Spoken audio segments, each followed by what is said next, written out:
Huh? What the? What's going on here? We meet yet again, Casey. Dark Phantom. What do you want this time? And how'd you tie me up? Simple, Casey. I'm announcing my return in my full body. But not quite yet. Until then, I decided I want to watch you suffer. And what better way than make you review a slew of movies? Dare I ask, what slow movies are those? Simple. Since this month is your month of your birthday, I decided to give you a little birthday gift. It's a slew of movies throughout the month of May of Disney sequels. You sadistic, crazed madman.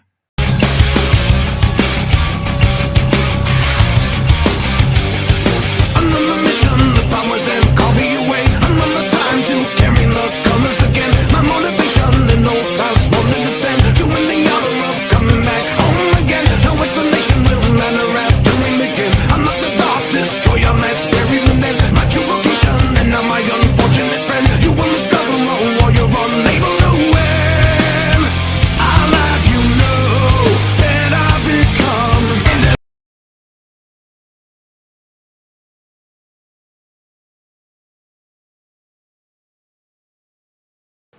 I do believe you took notice of all the little traps I laid out for you. I have teleported you in a room similar to your spacecraft. And I also tied you up. Well, really badly, so not that tied up, but you can take off whatever you want. Yeah, stick it tied up. And I have locked the room and you're not leaving until you reviewed all the Disney sequels throughout this month. Oh, and as a preventive measure, I took a delivery of taking away your magic necklace and your ring. And so you can't use any magical effects. And you also can't contact any of your friends and allies to get you out of this one. So, you really have no choice, KC. Hey, I'm more confused how you're able to do this while you're in the Phantom Zone. Whatever. Anyway, let's get this over with. As we start this month of Disney sequels. Ugh. And take note, I'm not ripping off the Nostalgia Critic. I'm just going to review a handful of one on each video throughout this month. Thank you, Dark Phantom, you big jerk. But let's get started with Return of Jafar. Released in May 20th of 1994, Return of Jafar is actually what the sequel says. The Return of Jafar. That's right, Aladdin, Jasmine, and gang are back, and so is our arch nemesis, Jafar. And well, the problem with this movie is, well, it's not so much of a Aladdin movie, it's pretty much an Iago movie. That's pretty much what they're focusing on. His redemption from a evil, villainous sidekick to a hero sidekick. And well, it's just to promote Gilbert Gottfried in this film. Well, it is funny, it could be grating at times. They had him sing 2 songs in this movie. Yeah, Gilbert Gottfried singing. That's just hilarious. I can understand why people didn't like this movie, but personally I do kind of enjoy it. I do like the redemption Iago gets. And yes, Aladdin had to learn a lesson about lying again. And well, it did one thing right, it piloted the way of the Aladdin animated series. So there's that. So you gotta give the movie some props. And plus, Jafar has pretty much a good song here in this film too. So yeah, I've sort of a guilty pleasure for this movie. But let's move on with King of Thieves. So if I can understand this correctly, this takes place months after their big adventures in their own TV series. A little confused how that happened. But regardless, Jasmine and Aladdin finally tied a knot. But they come across a little snag when the 40 thieves and the King of Thieves crash a wedding and try to rob them blind. Of course, the King of Thieves is none other than Aladdin's father. That's not true! That's impossible! You know I was going to that joke. Anyway, Aladdin is reunited with his father, who apparently went off and abandoned his family just to find a treasure. Down a year, everyone! But he soon learned his lesson and found out that family is more valuable than any treasure in the world. Only took him like, what, 18 years to realize that? But we do find out that Aladdin's mother passed away, sometimes after his father left them. And saying that, this movie's pretty good. I mean, it's a little better than Return of Jafar. I mean, okay, it's a lot better, but still. Iago's got a good character arc at the end of this film. All the characters were pretty much there. Robert Williams returned to Price's role at long last after such a long time. And of course, we got some pretty awesome songs. And sure, the villain's not as memorable as Jafar. I mean, we have some villain who isn't Jafar. That's a first, but whatever. Anyway, on to the next movie with Beauty and the Beast, The Enchanted Christmas. This is not technically a sequel, more of a midquel, but we're counting anyway. Hey, this takes place after Beast saves Belle from the wolves, and of course, Beast learning the values of Christmas. And we got a pretty cool villain in Tim Curry as he played a giant singing organ. And the instrument, not innards. And of course, he wants to stay an organ to achieve eternal life. Which means he wants Beast to remain a beast forever. Kind of a jerk move. And dare I say he's a little more threatening than Gaston? Yeah, he's a pretty cool villain. But anyway, Belle and Beast learn a valuable lesson about how important Christmas is.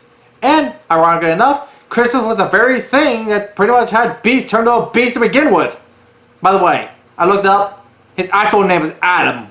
Yeah, I'm totally serious. Look it up.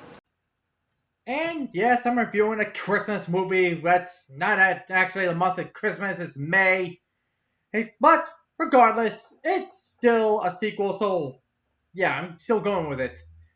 And well, the movie isn't that bad either. I mean, so far, so good. I mean, in many these sequels aren't already that bad. I mean, let's take a look at another one. Belle's Magical. Oh! Yes, folks, this is Belle's Magical World, another midquel of Beauty and the Beast. And, well, technically there's nothing magical about it, except for that one derp meme in this film. Well, a series of stories of 3. There's one about Beauty and the Beast that refuse to apologize to each other, which is stupid. Mrs. Potts feeling left out, because that's also stupid. And Lumiere trying to get there with that dustpan girl. Nothing significantly important was in this film. At all. It didn't need to exist. Much like in many other Disney sequels. But we'll get to those another time. Because hey, who wants to watch a dramatic tale of romance between Belle and Beast? It's where we can have pointless stories over and over again. And well, much like Aladdin, and this was trying to be a TV series. And that's a shame. I want to see a Beauty and the Beast TV show. But they executed it so wrong in so many levels. Ugh. Well, then again, how many adventures do you expect Belle and Beast to have? I mean, they were stuck in a snowy kingdom. Unless they do crossover with other famous French Disney films during that time, like Michael Dom, I would have been all for it. But, it was just plain stupid. Oh boy. Okay, let's go to the next one. Pocahontas 2. Oh no. This is a follow-up for the first film. Seeing Pocahontas helping her lover, John Smith, prove his innocence. And well, help saving his life from execution. Pocahontas then meets a new lover, with some stupid reason. I mean, what's wrong with John Smith? I mean, what's this guy's problem? What's his name? I don't know his name. And well, Pocahontas learning that she should accept her old world rather than accepting a new world, or I honestly don't know what the lesson was here, but whatever it was, I'm pretty sure it was stupid. And I think the biggest problem is I completely forgot this movie exists. In fact, I completely forget this movie at all. I mean, and what was it about? Oh, Pocahontas going to a new world, helping John Smith? I think that's practically it. I mean, the rest I pretty much forgot about. Sure, Governor Rector trying to go to the natives and try to wipe them out so he can get his hands on gold like he did in the first film, but that's it. I honestly forgot the rest of his film. It's so forgettable. I think we're better off forgetting it. Well, so far so good. I'm going to these movies just fine. And really, nothing really bad much to say. But I think I'm going to wrap things up here for now until next week. Hey, but so far, these movies are so not very good, but some of them are pretty good. And well, two horrendously bad. Ugh. And all I gotta say to you, Dark Phantom, is this all you got? Just give me 2 horrible Disney sequels, plus 3 pretty good ones? And what's the next one's gonna be? Lion King 2? As a matter of fact, KC, yes, but don't get too confident. Farewell, friends. Don't forget to like, share, and subscribe. And don't forget to check us out on Facebook, Twitter, and DeviantArt. What is up, guys? It's me, KC. Before we get to the following video, I just want to make a quick announcement. And I have another YouTube channel called KC Awesome Animated Studios. Please make sure you check it out. It is awesome studios. It's a work in progress, but hopefully we can get things moving. Please subscribe. A link to the description below.